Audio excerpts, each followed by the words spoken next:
It's been really fun here at Blackberry because obviously a lot of buzz about the Playbook and the fact that it's the first professional grade tablet.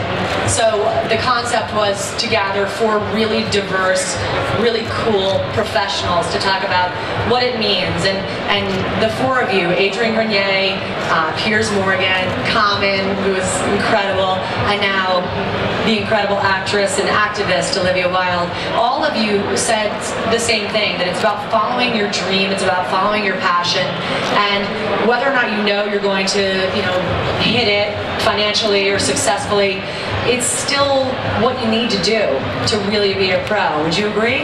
Absolutely, and I think, it's about identifying with your passion, identifying with what you do, and being proud to stand up and say, this is who you are. And I think that's, what ties all of us together, me, Adrian, Pierce, and Common, is really being proud to be artists in our own fields and being incredibly lucky to be able to reach this wide audience, and particularly using technology. And I think that's the thing that this technology has done for everybody here, is made it possible for you to identify yourself in the way that you choose, identify yourself as an artist, as a professional, in whatever way you want. Absolutely. A lot of people here, I'm sure, saw Tron. Everybody, congratulations. You were telling me, it's like a techie dream being on that set. It was literally like being inside a computer. It was unbelievable to be exposed to that level of technology and to understand how far we've come in filmmaking technology, and to see things like motion capture, like the 3D cameras that we were using, which were the most advanced at the time, a whole generation beyond the Avatar camera. To be wearing suits that were literally lit from within, new type of wardrobe technology that never been used. It was a techie's wet dream, let's just put it that way. When you're not making movies, your other great passion is giving back. Can you tell everybody about the charity that you co-founded? Yeah, I have an organization called Artists for Peace and Justice, and we're an educational organization that works primarily in Haiti, and we've been there since 2008, and we build schools, and I'm proud to be a part of it, and we're launching a youth outreach initiative, which is going to start with a college campus tour. We're going to hit 100 colleges in 100 days, and we're going to be using a lot of technology to get our message out there, and it's only because of this stuff that we can actually do that and reach millions of people all at once. So it's really exciting, and I'm a big nerd, and all this stuff is really cool to me, and I'm really excited. The thing that's great about you is you put your money where your mouth is. You're actually getting down and dirty. You're in Haiti doing the work. How many times have you been, and what have you seen, and what are you hoping to change? I try to go as many times a year as I possibly can. I've been 3 times this year. I'm going to go later this month. We just opened a new secondary school, so I'm trying to be there every month. But what I've seen is that there's still a lot of work to be done. There was an incredible outpouring of generosity and love after the earthquake, as you all know, and we have to keep that energy going. People have to maintain an awareness of Haiti. They're our neighbors. It's an hour and a half away from our shores, and it's important that people recognize education as being a way out of poverty, a way of empowering people so that they're not always depending on charity. But people tend to forget after these large catastrophes. They feel they've been generous and there's nothing else they can do.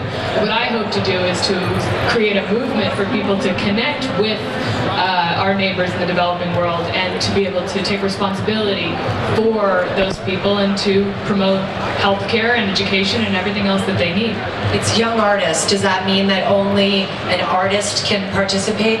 Well, my theory is everybody's an artist. It doesn't have to be one thing or another. I feel everyone's got their version of their art, and as everybody who's interested in technology knows, there's so many different ways to express your art and to capture it, to share it. So we're saying declare yourself an artist for peace and justice, and stand up for what you believe in.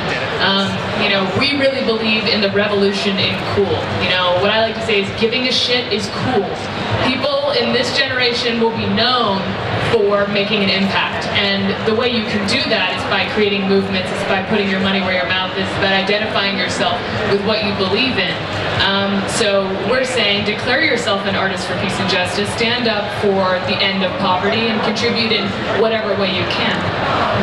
Switching gears a little bit, can we talk about Cowboys and Aliens? There's already a lot of buzz about that movie. Jon Favreau Harrison Ford, Daniel Craig. Can you tell us a little bit about the experience? It's an incredible movie. I think it's the coolest thing I've ever seen. It's amazing. It's everything you've ever wanted in a movie. It's all in one place, and I'm so excited to show that to the world. I think we might blow up Comic-Con next year, but it is really, really cool, and it's involving some of the most exciting people in the business, and incredible effects, as well as amazing direction and great actors that I got to hang out with. And you know, we're cowboys and aliens. So great. The same movie. It's so great. So cool. How was it working with Favreau? Oh my God, I mean, John's the coolest, and he's someone who really embraces this kind of revolution in communication. He really takes social networking very seriously. He likes crowdsourcing, being able to hear back from the fans what they think about his movies and what should happen with casting and everything else. He's very connected to the community, and I feel like that's why people kind of feel he understands his audience, and I think that's why his movies are so successful and so enjoyable.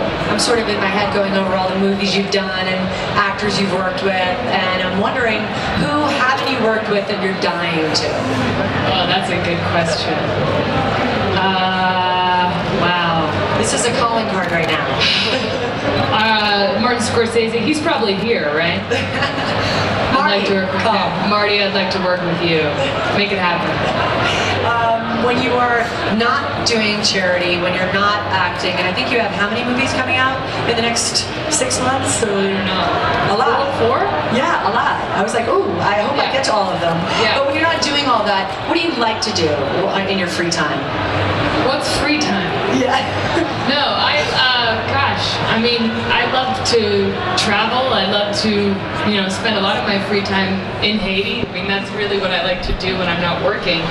But I also like to write, and I've been working on that more and more. But I don't know, I try to just kick back and figure out what it is to be relaxed when I can do that.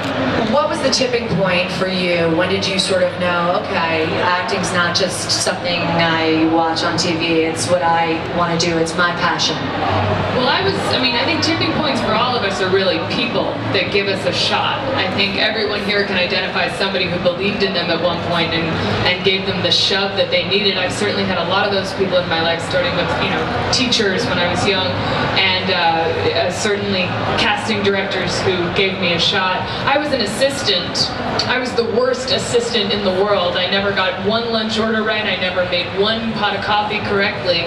But I was an assistant for a casting director who put me in my first movie. I was a glorified extra in a movie called The Girl Next Door, which was about porn, and there's a porn convention next door.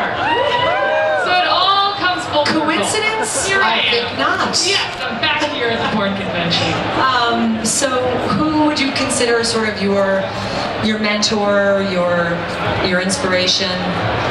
Well, I'm really lucky to have parents who've been really supportive of me from the beginning, and I had a mom who told me from the very moment I declared I wanted to be an actor at age, 7, that everyone would tell me it was impossible, every single person, and that I should ignore them, and she was right. So I'd say that's my first big fan, and still probably my